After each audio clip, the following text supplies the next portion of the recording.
Who was Brian Hickerson? Hayden Panettiere's boyfriend explained.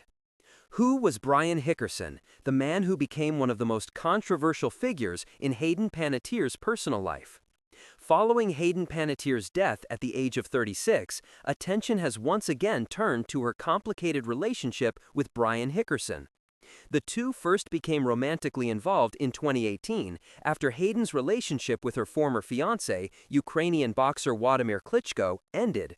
What followed was an on-and-off relationship that lasted several years and was marked by allegations of domestic violence, arrests, a criminal conviction, separation, reconciliation, and renewed concern from Hayden's family.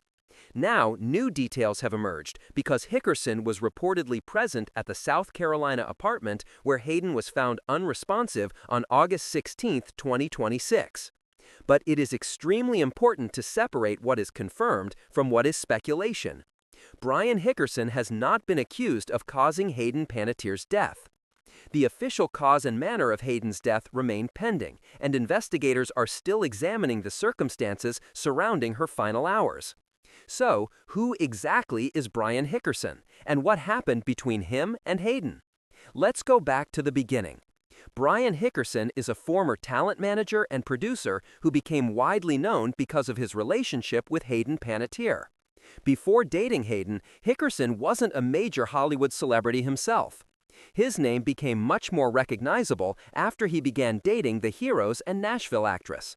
The relationship began in the summer of 2018. At the time, Hayden had recently separated from Wladimir Klitschko, with whom she shares a daughter, Kaya. Hayden and Klitschko had been together for years and had become engaged. Their daughter was born in 2014. After their separation, Hayden began seeing Hickerson. Initially, the relationship appeared relatively normal, but within a year, serious problems began emerging. In 2019 and 2020, police became involved following allegations that Hickerson had physically assaulted Hayden. The situation eventually became a major criminal case. In July 2020, Hickerson was arrested on suspicion of felony domestic violence involving Hayden. Hayden subsequently spoke publicly about what she said had happened. She wanted her experience to help other people who might be trapped in abusive relationships. In a statement released at the time, Hayden said she was coming forward with the truth in the hope that her story would empower others to seek help. She also credited her support system with helping her regain her voice and her life. That statement was important because Hayden wasn't simply denying rumors about her relationship.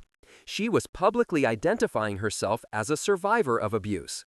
The legal case continued. In April 2021, Hickerson pleaded no contest to 2 felony counts involving injury to a spouse or girlfriend. He was sentenced to 45 days in jail and ultimately served 33 days, along with probation, domestic violence classes, and a 5-year restraining order.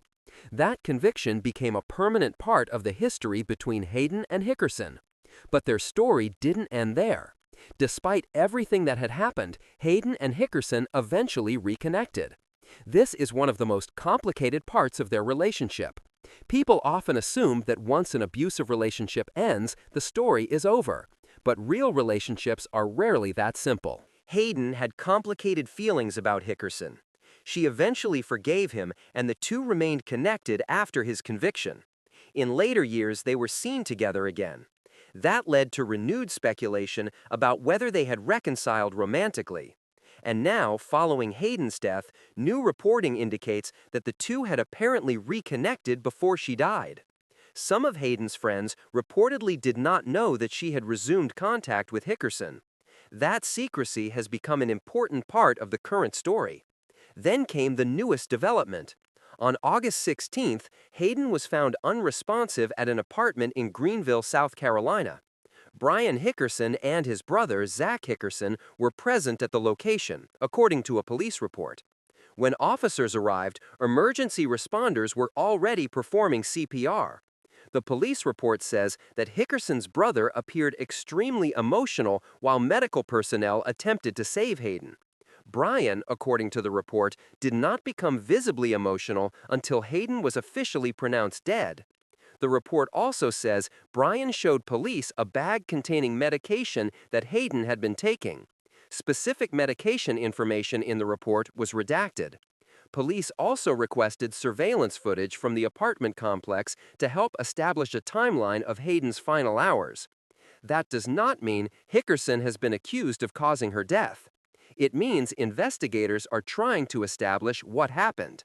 And this distinction is extremely important. Hayden's autopsy reportedly found no signs of trauma that contributed to her death. The Greenville County Coroner's Office has said that the official cause and manner of death remain pending further investigation and additional testing. Toxicology results are still expected. So while emergency communications reportedly referenced cardiac arrest and an apparent overdose, those reports do not constitute a final cause of death. At this point, there is no official finding that Brian Hickerson caused Hayden's death. But his presence has inevitably attracted attention because of their history. And Hayden's mother, Leslie Vogel, has been particularly critical of him. Vogel recently spoke publicly about her daughter's death and said that the family had been concerned about Hickerson for years. She said the family had repeatedly tried to get him out of Hayden's life. Vogel believes Hickerson had a negative influence on Hayden and has strongly criticized their relationship. Again, those are the mother's views and allegations. They should not be presented as proof that Hickerson caused Hayden's death. But they show just how concerned Hayden's family had been about the relationship.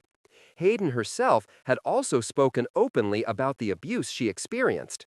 In her 2026 memoir, This Is Me, A Reckoning, she discussed difficult periods in her life and the impact of her relationship with Hickerson. She also discussed addiction, motherhood, trauma, and her efforts to rebuild her life. That makes her relationship with Hickerson more than just another celebrity romance. It became one of the most difficult chapters of her adult life. And yet, Hayden eventually allowed him back into her life. Why? Because people in complicated relationships don't always make decisions that outsiders understand. Hayden had said that she believed people could change. She had also spoken about forgiveness. And for a period, she appeared to believe that Hickerson had changed after serving his sentence, but the history between them remained controversial. Now, following Hayden's death, that history is being examined all over again. There is another important detail. Just days before Hayden died, Hickerson's legal effort to reduce his previous felony domestic violence convictions was denied.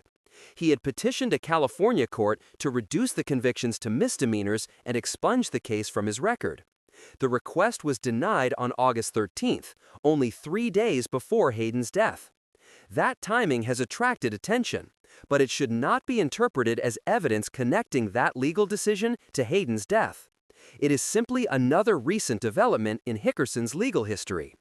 So, who was Brian Hickerson? He was the man Hayden Panettiere dated for several years in an on-and-off relationship that became increasingly controversial. He was accused of abusing Hayden. He was arrested. He ultimately pleaded no contest to 2 felony counts involving injury to a spouse or girlfriend. He served jail time and was placed on probation. And despite that history, he and Hayden eventually reconnected.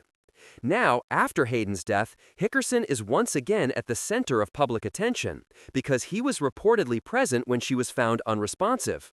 But there is still a major unanswered question. What actually happened to Hayden? At the moment, we don't know. The official cause and manner of death are still pending. The investigation is continuing. Police have requested surveillance footage and examined the circumstances surrounding her final hours. And toxicology testing is expected to provide additional information. Until those findings are released, it would be irresponsible to claim that Hickerson caused Hayden's death. What we can discuss with certainty is their history. A relationship that began in 2018, a series of domestic violence allegations, a 2021 felony conviction, a period of separation, a later reconciliation, and now a tragic death that has brought their entire history back into the spotlight. Hayden Panettiere's story is ultimately much bigger than Brian Hickerson. She was a child actor who became an international star. She played Claire Bennett on Heroes. She became Juliette Barnes on Nashville. She appeared in the Scream franchise. She was a singer, an actress, a mother, a sister, and a person who publicly discussed some of the most difficult experiences of her life. Her relationship with Hickerson was only one part of that story, but it was an important and painful part. And now, with Hayden gone, the focus should remain on facts rather than speculation. Brian Hickerson has a documented history of domestic violence involving Hayden. He was present at the scene when she died. Police are investigating the circumstances surrounding her final hours. But there is currently no official finding that he caused her death.